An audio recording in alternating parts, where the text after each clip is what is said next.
The country of Pakistan has a growing population, and to protect the best interests of this growing nation, the best of the best when it comes to the military is needed. Welcome back to FTD Facts. My name is Leroy Kenton, and this episode is all about bringing you 10 surprising and interesting facts about the ISI. So let's just jump into the facts. First thing you gotta know about the Inter-Service Intelligence Agency, or the ISI as it's commonly known as, was formed on January 1st, 1948, and it consists primarily of serving military officers drawn from the three service branches of the Pakistan Armed Forces: the Army, the Air Force, and the Navy, and hence the name Inter-Service Intelligence Agency, because they operate inter-service.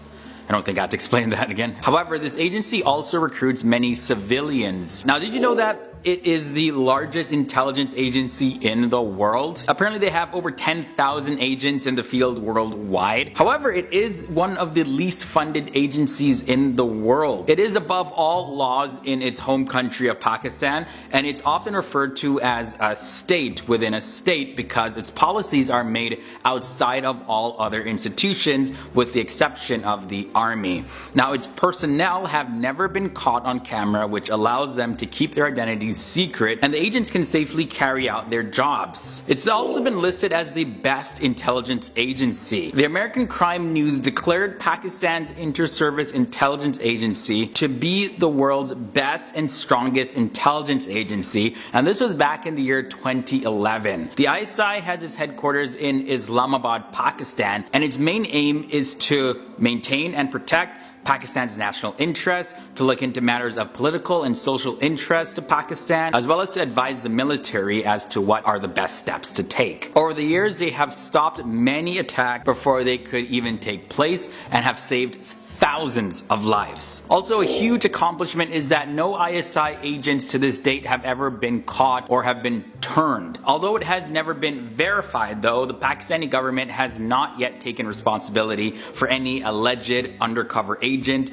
that was caught on foreign soil. There are stories of officials like squadron leader Khalid Khwaji that were arrested on Pakistani soil for conspiracy against the state, but it seems that the ISI have been particularly good at insulating themselves from any direct involvement in any of the covert operations that they have supposedly orchestrated. Now, if this is true, that's very impressive. Now let's talk more about their thousands of agents that they have. Now, there doesn't seem to be any verified count of the number of agents that work in relation with the ISI, both directly or indirectly. Now, what is known is that the ISI does recruit from the Pakistani military force as well as civilians, and they go through rigorous training. The training seems to be so secretive that there's very little information and details about it. What you can tell for certain is that the agents are trained in covert intelligence gathering and counterintelligence that they actually receive from all around the world, including the United States. For their headquarters, that's located in Pakistan's capital of Islamabad, and now their complex consists of various low-rise buildings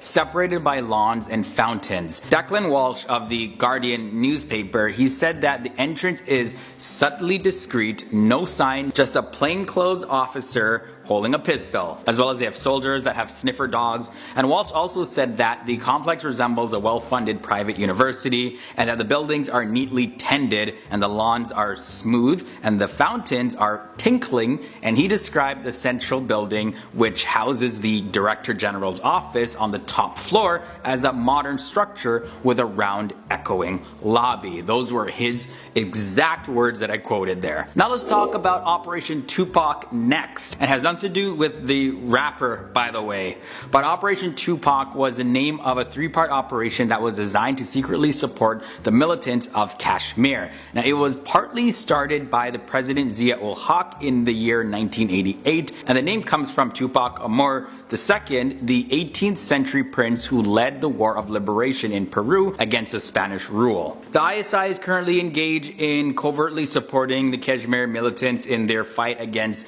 the Indian authorities in Kashmir, and the militants in Kashmir are fighting to be independent from India and become part of Pakistan. Another notable event in the ISI history is the Kargil War. The Kargil War of 1999 is nothing short of a Hollywood war film, like seriously. The line of control between India and Pakistan is one of the most inhospitable places on the planet, not only because of the political tensions that sometimes comes up between these two countries, but also because it gets unbearably cold in the winter time. There is an unwritten agreement that during the winters, neither force will occupy the borders post. The ISI, however, broke this agreement in winter of 1998 to 1999, which led to the Kargil War in the following summer. Although it's reported that Pakistan did lose the war, it is considered a victory for the ISI as it caught the Research and Analysis Wing, which is the Indian counterpart agency, completely off guard. India had no clue about the infiltration until a shepherd informed them about unknown strangers occupying Indian posts. This is of course all reported from the perspective of Pakistan. Now let's talk about the interest in Hindus as spies. India and Pakistan were divided based on religious grounds in the year of 1947, where India had a Hindu majority and Pakistan had a Muslim majority. So it only made sense that Pakistani ISI would use Indian Muslims as spies, since they looked exactly alike and they spoke the language very well. That way they could blend in easily in India and they would be able to gather information. But in recent years, however, the ISI has turned to high caste Hindus, and those are the real attraction for them since India has become wise with their tactics. And finally, the last thing I want to share is about their nuclear tests. Although it has never been proven for sure, there is a rumor that the Indian Research and Analysis Wing as well as Israeli Mossad flew over Pakistan's nuclear test facilities in order to gather information. But they were unable to do so because the ISI planned to keep its nuclear facility secret and even change the location of its test sites multiple times just so that nobody would know exactly where it is. Now they finally settled on the Pakistani city of Chagi and ensured the security of their nuclear equipment by guarding the transport plane with 6 F-16 fighter jets. Alright guys, so that was your brief look into the ISI. Thank you so much for joining me here on another episode of FTD Facts. Definitely you can tell that the ISI has achieved a lot since they were formed. Now if you guys are still here and you want to check out some more FTD Facts, here's another episode right by my head. Also my social media links are below in the video description section, so go ahead, follow me, shoot me a message over there. Other than that, hit the subscribe button and ring that bell to be notified of future FTD Facts episodes, and I'll see you next time in another episode.